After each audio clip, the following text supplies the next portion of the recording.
Today I'll be making a tutorial on how you can use a multimeter to debug or test your circuit or the components within that circuit to measure whether or not the values that you are seeing accurately represents what you are expecting. A multimeter is a tool that every electrician should have. There are many different values that you can measure in a multimeter, such as voltage, resistance, capacitance, or amperage. You can measure those values by using leads or probes, whatever you want to call them. The black lead is called COM, or in other words, common. Common represents the negative terminal. You can think of it as ground relative to whatever the red lead is measuring. Whatever the test point you're measuring on the red lead is what you place over here. And if we take a closer look, the values that we can measure is voltage, resistance, and continuity. And the limit that we can measure those values is 600 volts essentially, just to be safe. This red lead that I'm measuring is relative to ground, or wherever I set ground as. This ground point can be anywhere at the circuit, but it just measures the voltage difference, or you can think it as the voltage drop between the red lead and the black lead. Now these other ports here is for current and only for measuring current values. This one has a limit of 400 milliamps, and that's also what you can think that the resolution is relative to this ground lead or the ground point which you're measuring against compared to this red lead that would be plugged in to the 400 milliamp port. If you're not sure what your amperage is or what the current you should be expecting is, you should put your red lead initially limited to 10 amps. And if you exceed 10 amps, there's a fuse inside the multimeter that will break. And a fuse is basically just a strand of wire that'll break before any other components in your multimeter break. Now, I know I have two different multimeters here. One's the Fluke and the other one's Astro AI, but I'm showing the Fluke multimeter first because its options and the way you can navigate on the Fluke multimeter is easier than the Astro AI multimeter, which we'll cover a little bit later. Now, starting off, we have the first option here, which is AC or alternating current voltage. So if we turn it on, the dial to alternating current, we have the value. It should be closer to 0 since we don't have anything measured. We'll take this out since we're not measuring amperage.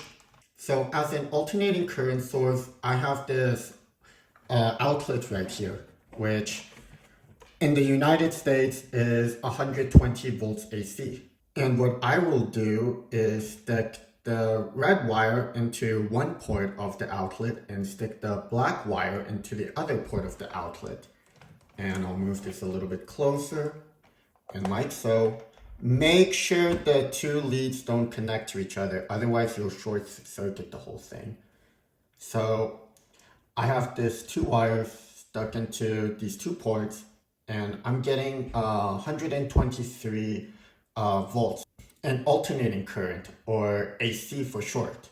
And you might be wondering what this port underneath these two black and red wires represents. And this little port represents that if you have excess voltage or excess current your device or your component doesn't need, it will just go through this port and return the electricity back to prevent your component or your circuit from overheating or even catching on fire. So I would also like to talk about the other options that the Fluke multimeter has. We'll start off with the hold option, and what the hold option does is it holds the value that you are measuring, and that value will not change until you press the hold button again. So to demonstrate this, let's go back to the 123.5 voltage AC that we were measuring. Well, now it's 122.6. If we press hold, you can see here, the option is on hold now. And if we let go of the leads from our outlet, the value stays the same until we press the hold button again. And demonstrating this, I remove the red lead, I remove the black lead, and the value still stays the same at 122.7. And if I press hold again, it returns to whatever value that it's detecting now, which should be close to 0. Now moving on to the min and max option. What min represents is the minimum value that the multimeter has recorded over the time that it had when this option was on. And the maximum value is basically the maximum voltage which this multimeter has recorded while this option was turned on. So it takes the minimum and maximum voltage that has been set depending on time which this option was turned on. And to demonstrate this, let's go back to 123 AC. So 123 AC voltage, and if we press this option, right now, if we take a closer look, it's measuring the maximum voltage as 123.3. And let's say the minimum voltage would be close to 0 by releasing these test leads. So releasing these test leads, the max is still recorded at 123.3. Just keep that in mind, but if we measure the minimum value, it's closer to 0 now. And the average value, it should be decreasing since it's measuring over time that you use this min and max option. So it's decreasing because it's not connected to anything it would be if it was connected to these two ports. So let's increase the average value now by connecting these two ports. So as you can see, the average value is now increasing over time. And yeah, you can record this data whatever way that you like. And to turn off the min and max value, just simply turn the dial off or just turn the dial to another option. So I turn the dial to another option, no more min and max value. If I turn it back to alternating current and voltage form, it's back to without the min and max option. So for the Fluke multimeter at least, you're not able to turn it off. As you can see, the min and max is still there. And yeah, you just have to turn the dial if you want to turn off the setting. So let's talk about range on a multimeter now. So range is basically the resolution that you want your data to be. So right now the auto range is from 0 to 6. It's auto, so the multimeter does the work for you. But if you want to do it manually, you just tap the range button. So now it's in manual range, and the manual range is 0 to 6. And that determines the accuracy your reading will be. And we can switch up the manual range from 0 to 6. Let's turn this on. So from 0 to 6 to say like 0 to 60 or to 0 to 600. And as you can see, the significant digits has decreased as the range went up. So manual range of 1,000, you don't see any decimal places anymore. And to demonstrate this, that you don't see the decimal places anymore, I'm gonna go ahead and measure my AC voltage again. So these two ports here. So yeah, 124, it just rounds up. And we can change the range again. 0 to 6 is not possible. 0 to 60 is not possible. But 0 to 600 is possible because 123 is between these two values. This button here is basically a secondary command for your dial. Like here is for capacitance and here is for the diode voltage drop. Here is for DC current and milliamps. And here is for DC current and regular amps. And finally here is hertz, which is the frequency. And to demonstrate this, we will be measuring the frequency of a sine wave upward 123 voltage AC measurement. And if we go back here to our outlet here, we'll measure 123 volts again, as you can see here. Now, if we press this button here, we're switching to frequency, which is 60 hertz and alternating current, which is correct because in the United States, the standard is 120 volts and the frequency standard is 60 hertz AC. And with that in mind, we can measure the other values in the yellow symbols a little bit later. But for now, we'll move on to the next value in the dial, which is voltage and direct current, or in DC. And I have this battery here. It's a 9-volt battery. A fully charged battery would be more than 9 volts. It should be a little bit closer to 10. And basically, you just take your hot lead, place it into the plus side of your battery, as you can see here. Take your black lead, measure the negative terminal here. So if we do that real quick, 9.48 volts DC. And the battery is still usable until it's below 9 volts DC. And actually the battery is still usable if the application that you're using does not require 9 volts, but a lower voltage than 9 volts. Now moving on to our next option, we have millivolts in DC. And keep in mind of what the range is. So here you can see the range is from 0 to 600 millivolts. And if anything that you're measuring is above 600 millivolts, it's not going to record anything at all. So just to demonstrate again, I have this 9-volt battery here. And if I try to measure these 2 points, it's not going to show anything because the range is up to 600 millivolts and not up to 9 volts. So just keep that in mind. Now we'll move on to the next value that we can measure on our multimeter, which is resistance. Resistance is measured in ohms, and it represents the blockage of current through one point to another, and it decreases the current in the circuit overall.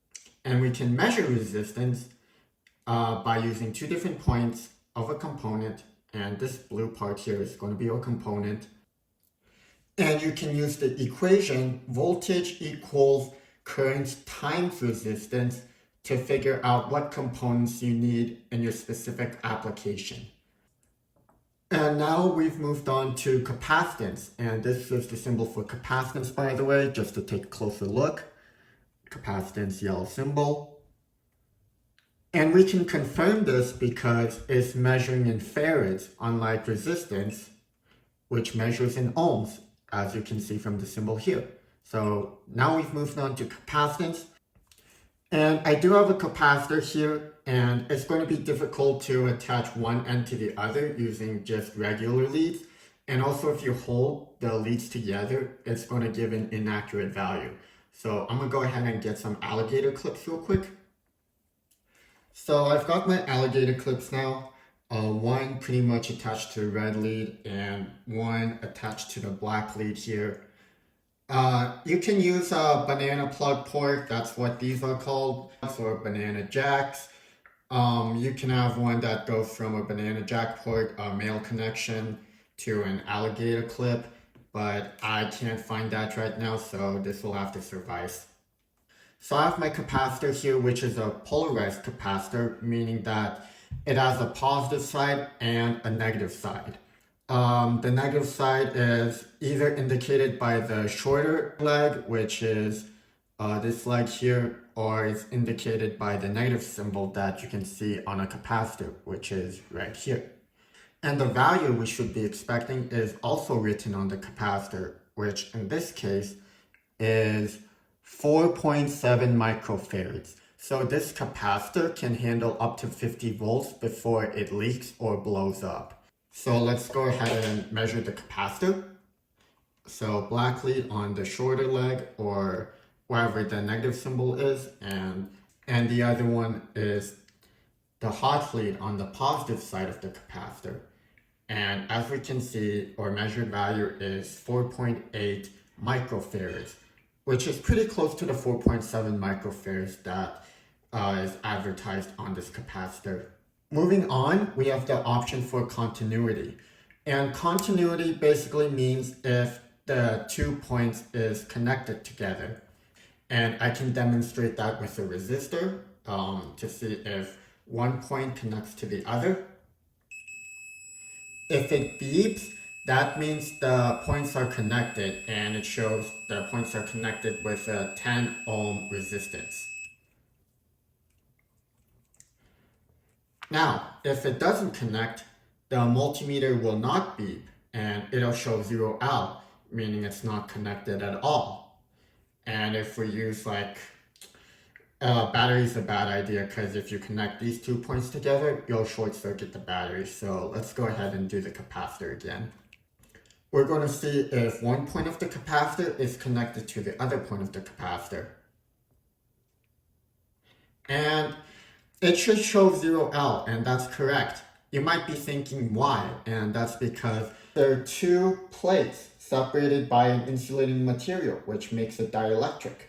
And these plates are not in direct contact, so there's no continuity between one point of a capacitor from one lead to the other point of the capacitor or the other lead. Now let's try a different value, which let me grab a piece of metal real quick. So I have this wire here, which is just insulated wire, and if I connect one point to the other, it should show continuity. And yeah, there's no resistance between this point to this point, so 0 ohms is correct.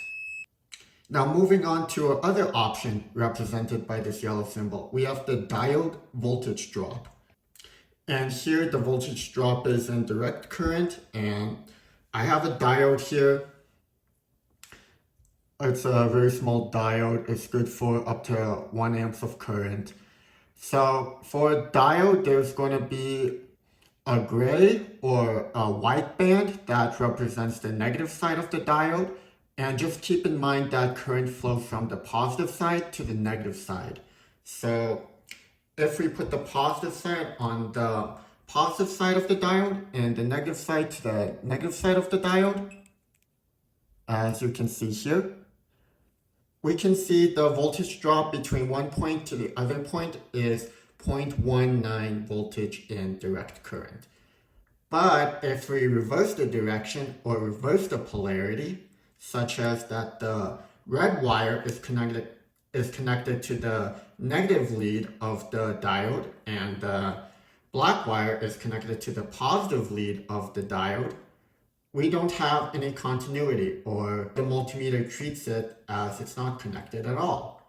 So reversing the diode again,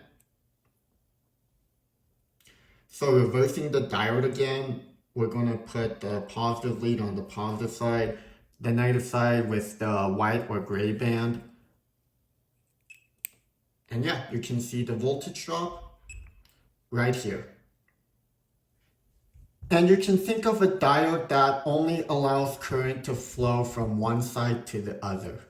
So moving on to our next option on the diode, we have alternating current in milliamps. And now, instead of using this port here or this banana jack port here for voltage resistance or diode voltage, we have to move on to these 2 ports here to measure amperage. And how amperage works is that this line or this line here has to be part of the circuit connecting to ground.